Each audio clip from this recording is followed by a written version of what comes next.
I'm Margot Pilatus. Welcome to Study English IELTS preparation. Today we'll travel to Western Australia to take a look at a famous Jarrah forest. And while we're there, we'll learn about words that we use to describe spatial relationships, where things are in relation to one another. Later on, we'll listen to a few proverbs. But first, here's the Western Australian Jarrah forest.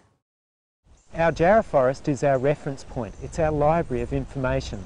This is our baseline. This is what we had before we mined. I think some of the outward signs are showing us that it's quite healthy. The proof in the pudding is not you and I sitting here today, but the proof of the pudding might be in 10 years' time, 20 years' time, and whether this forest is flourishing for our children and grandchildren. So far, so good. Dr. Bowdger knows a lot about the forest. In the clip, he spent a lot of time describing where things are. When you're describing where things are, it's important to be precise and accurate in your description. You need to think about how you're going to order the description. You should try to arrange it in a logical way, according to some kind of pattern. You might describe things in one area at a time, so you can guide your listener through the space. Look at this picture. You could, for example, describe from the top to the bottom, from the left to the right, or from near to far. That is, you could start describing the foreground, the middle distance, and finish with the background. There are no rules on how to describe something. Just make sure that your description is clear and logical. Here is Dr. Bowdger again. Notice how he describes the forest area. On our left here, we have a very good example of the Jarrah forest, the famous Jarrah forest of Western Australia. And on our right here, we have the contrast, which is the mined area. And on this area, we can see the rehabilitation has occurred about 3 years ago. Dr. Bowdger uses descriptions like on our left and on our right. He helps us understand the location of things by using the preposition on, along with a noun phrase. These are preposition phrases. When we want to describe where things are, we usually use preposition phrases. Let's look at some of the common prepositions you can use to describe where things are. Above, below, beside or next to, in front of, behind, on the right, on the left, on top of or over, under, between, or even surrounded by. Let's listen to Dr. Bowdger once more. As well as using these prepositions, he uses another word to show exactly where things are. Can you hear it?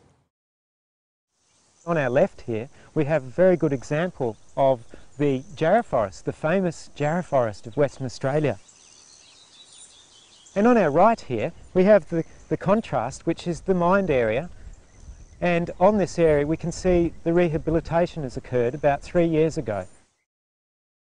He says, on our left here, on our right here. Here is an adverb. We can use adverbs to help us describe spatial relationships, where things are. The two most useful ones are here and there. Or you can use other adverbs of place, like somewhere, anywhere, everywhere, and nowhere. In today's clip, Dr. Bowdger is not just telling us where things are, he's also trying to compare the different areas. If you're trying to compare two or more things, a good description needs a starting point. What's Dr. Bowdger's starting point? Our Jarrah forest is our reference point. It's our library of information. This is our baseline. This is what we had before we mined. His starting point is the Jarrah forest. He calls it his reference point, his baseline. He means that he can compare other landscapes to this particular Jarrah forest. Okay, so we've looked at some words you can use to describe spatial relationships in a description. If you need more help, just go to our website. Learning new words is an ongoing process. It's good to learn words in phrases because they are used in a certain way. Sometimes we come across more unusual groups of words. Listen to the clip and see if you can hear an unusual expression. On our left here, we have a very good example of the Jarrah forest, the famous Jarrah forest of Western Australia.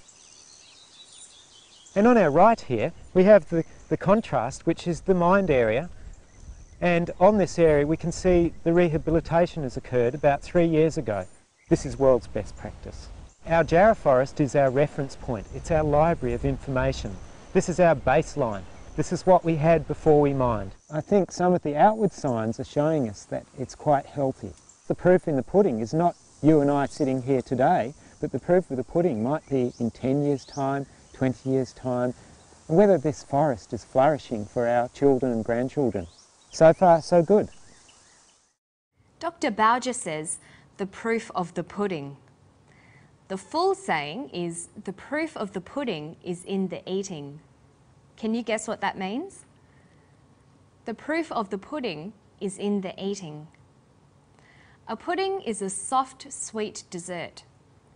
The saying says that you can't tell if the pudding is good until you taste it. It means that you can only judge the quality of something after it has been tested or experienced over time. So Dr. Bowger means we won't be able to tell how healthy the forest is for a long time. The real test will be how healthy it is in the future. Traditional sayings like the proof of the pudding is in the eating are called proverbs. Proverbs are general sayings that give advice or tell us something about life. Every language has its own proverbs. The Japanese say that getting up early brings you merit. But in English, we say that the early bird catches the worm. Many proverbs in English come from the Bible or well-known poems.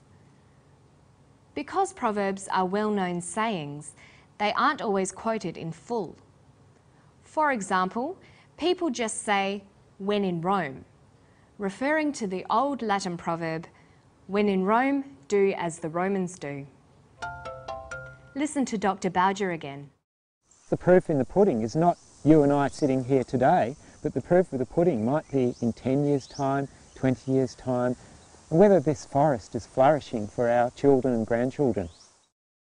He just says the proof of the pudding. He doesn't say the whole proverb. Proverbs are usually found in informal language. Using them naturally is not easy. The meanings of common proverbs aren't always obvious, so the only way to learn them is to memorize them. Using proverbs takes time, so be patient. And that's all for today. We've looked at describing spatial relationships.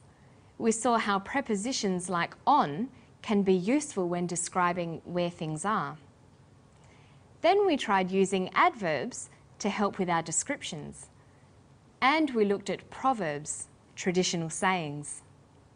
So why not go to our website for more on these topics? You'll find the story, transcript, exercises and study notes. Nothing ventured, nothing gained. And I'll see you next time for more Study English. Bye-bye.